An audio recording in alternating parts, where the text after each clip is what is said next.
గొల్యాతు. సౌలును రాజుగా యెహోవా విసర్జించిన తరువాత యెహోవా పశ్చాత్తాపపడెను. సమూయేలుతో యెహోవా మాట్లాడును.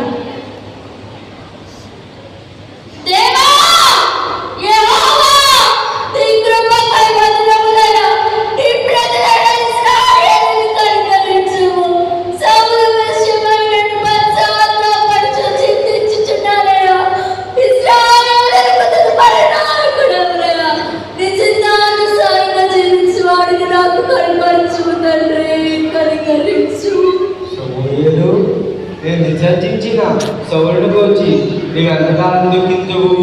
నీ కొమ్మును ధైర్యముతో నింపవు. బెత్లెహేమీయుడైన యెష్షయి యొద్దకు నేను పంపుచున్నాను. అతని కుమారులలో ఒకరిని నేను రాజుగా నియమించెదను.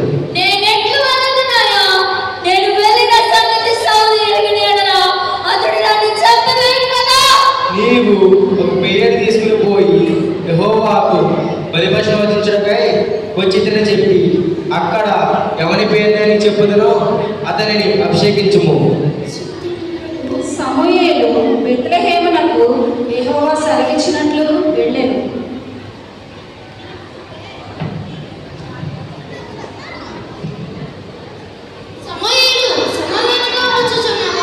నేను సమాధానముగానే వచ్చుతిని. యెష్షయి నీ కుమారులను శుద్ధి అమరమ్మని చెప్పి నీవు వారితో కూడా పలుకురము.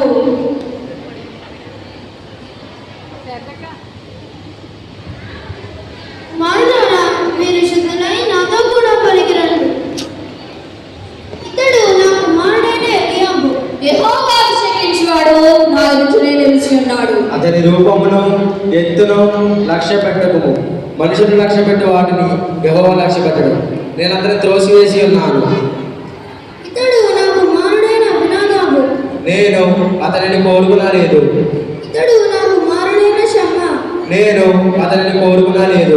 ఇతడు నా కుమారుడైన నతానేలు. నేను అతనిని కోరుకునలేదు. ఇతడు నా కుమారుడైన రద్దయి. నేను అతనిని కోరుకునలేదు. ఇతడు నా కుమారుడైన జీజం. నేను అతనిని కోరుకునలేదు. దేవా, యెష్షయి నీ కుమారులందరూ ఇక్కడ నిలిచి ఉన్నారా? ఇక్కడు కడసారి వాడుకున్నాడు. అయితే వాడు గొర్రెలు కోయుచున్నాడు. కానీ వెంటనే వాడి పిల్లలు పంపించు. అతడు వచ్చే వరకు మనం ఇక్కడనే కూర్చుందాము.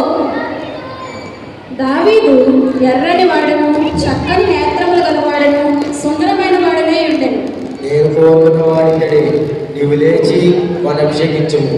సమూయేలు దావీదును తైలపు కప్పుతో అభిషేకము చేశాడు. నాట నుండి యెహోవా ఆత్మ దావీదు మీదకి బలముగా వచ్చింది.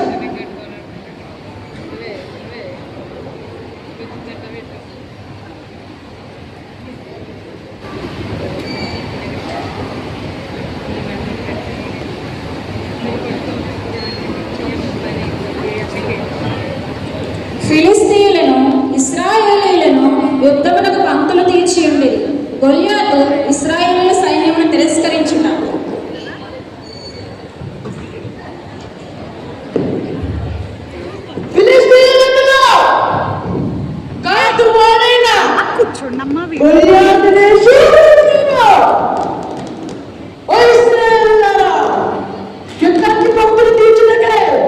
ఎందుకు వచ్చి తిరిగి వాడు నాతో చెప్పగలిగితే మేము మీకు దోషం అవుతాము. అదే నేను అతను చెప్తే మీరు మాకు దోషం చేయలేదు. ఈ విధంగా ఇశ్రాయేలు సైన్యమును తిరస్కరించుచున్నాను.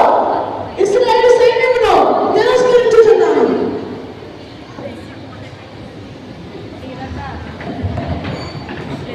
ఈ ఫిలిస్తీయుల మాట వింటుంటే రాజే సౌలును మన ఇశ్రాయేలును బహుభీతులైరి పారిపోదాం రండి. యెష్షయి సౌలు వెంటనున్న తన కుమారుల క్షేమం కొరకు దావీదును పంపుట. నా కుమారుడా దావీదు, చిత్తము తండ్రి, యుద్ధంలో సౌలు వెంటనున్న నీ సహోదరుల యొద్దకు వెళ్ళి వేయించిన ఈ గోధుమలలో తొమ్మిడను ఈ 10 రొట్టెలను త్వరగా తీసుకొని పోము. మరియు ఈ 10 జొన్నగడ్డలను తీసుకొని పోయి వాటి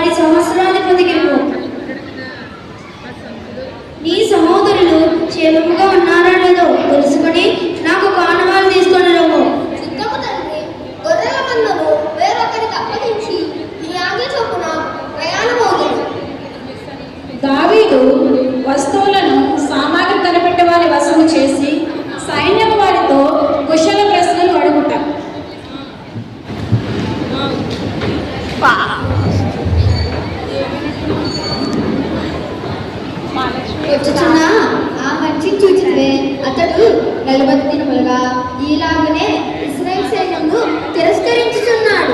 జీవము గల దేవుని సైన్యమును తిరస్కరించుటకు ఈ సున్నతిలేని ఫిలిష్తీయుడు ఎంతటి వాడు? వారిని చంపి ఇశ్రాయేలుల మీద ఉన్నతంగా కలిగించిన వారికి బహుమతి ఏమిటి? అతను చెప్పిన వారికి రాజు బహుగా ఐశ్వర్యం కలుగజేసి తన కుమార్తెనిచ్చి పెళ్లి చేసి వారి తండ్రి అయిన వారిని ఇశ్రాయేలీయులలో స్వతంత్రులుగా చేయను. దావీదును సౌలు వద్దకు పంపించుట.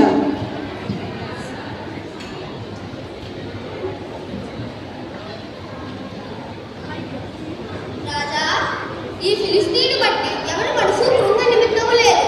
నేను వెళ్ళి వాడితో పోట్లాడను. ఈ ఫిలిష్తీయుని ఎదుర్కొని వానితో పోట్లాడుటకు నీకు బలము చాలదు. నీవు బాలుడవు, వాడు బాల్యం నుండి యుద్ధాభ్యాసము చేసిన వాడు. వాని ఎత్తే 6 మూరల జానెడు నీవు చూసావు కదా. రాజా, మీ దాసుడైన నేను నా తండ్రి యొక్క గొర్రెలను కాయచుండగా సింహము బలము నుండి ఎలుగుబంటి బలము నుండి నన్ను రక్షించిన యెహోవా ఈ సున్నతిలేని ఫిలిష్తీయుని చేతిలో నుండి కూడా నన్ను విడిపించును. పొమ్ము, యెహోవా నీకు తోడుగా నుండుగాక. నా యుద్ధ కవచమును రాగి శిరస్త్రాలను ధరింపచేసి నా ఖడ్గం నుంచి పంపించుడి. ఇక నాకు ఆశ లేదు, వీటితో నేను వెళ్ళలేను. సరే పొమ్ము, యెహోవా నీకు తోడుగా నుండుగాక. చిత్తం ప్రభు.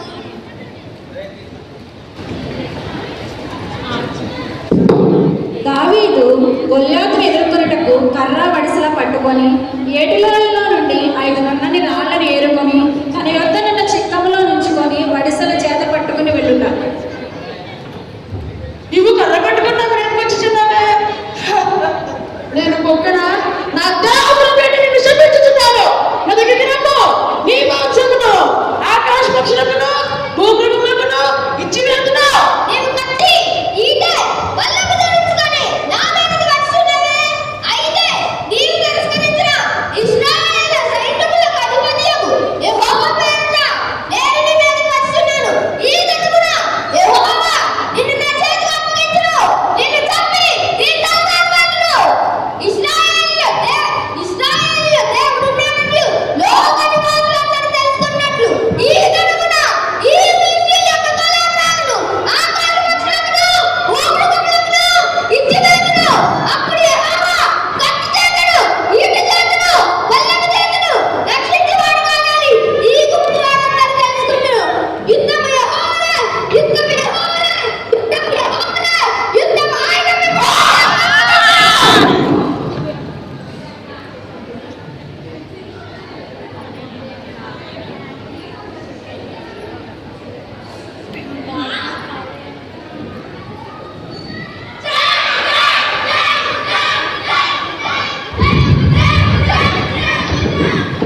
దావీదు యొక్క విశ్వాసము మరియు ధైర్యముతో ఫిలిష్తీయులపై అద్భుతమైన విజయాన్ని సాధించాడు. ఈ ప్రదర్శన ద్వారా దేవునిపై నమ్మకం ఉంటే ఎంతటి ప్రతికూలతనైనా అధిగమించగలం అనే పాఠం నేర్చుకున్నాం. యుద్ధము